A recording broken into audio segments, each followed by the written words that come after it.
Supreme court का एक फैसला आया और उस फैसले के अकॉर्डिंग इस देश के मुख्य चुनाव आयुक्त की नियुक्ति जिस पैनल को करनी है उसमें प्रधानमंत्री, नेता प्रतिपक्ष और चीफ जस्टिस ऑफ इंडिया को रहना था।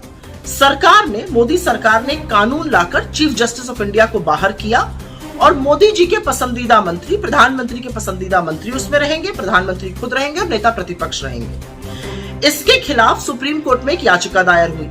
सुप्रीम कोर्ट उस याचिका पर 19 तारीख को सुनवाई करने वाला था, लेकिन आनन फानन में सरकार ने समिति की बैठक बुलाई इस फैसले को करने के लिए।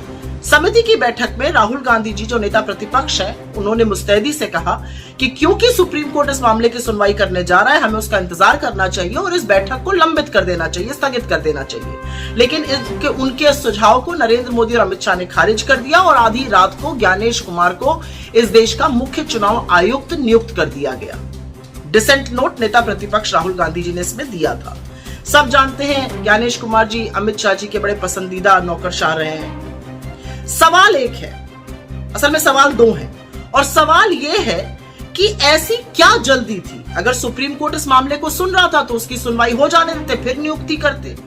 ऐसी क्या दिक्कत थी चीफ जस्टिस ऑफ इंडिया के रहते हुए कि उनको निकालकर मंत्री को एक डाला गया, जिससे कि फैसला 2:1 रहे, जो सरकार चाहेगी उसी की नियुक्ति होगी। और तीसरी सबसे बड़ी बात यह है कि chief justice of India CBI director की नियुक्ति वाले पैनल में रहेगा, लेकिन चीफ इलेक्शन कमीशन या इलेक्शन कमीशन के पैनल में नहीं रहेगा। यह कहां का न्याय है? जिस इलेक्शन कमीशन पर, जिस चुनाव आयोग पर, जिस मुख्य चुनाव आयुक्त पर इस देश में निष्पक्ष चुनाव कराने की जिम्मेदारी है, उसमें नहीं रहेंगे। क्यों नहीं रहेंगे भाई?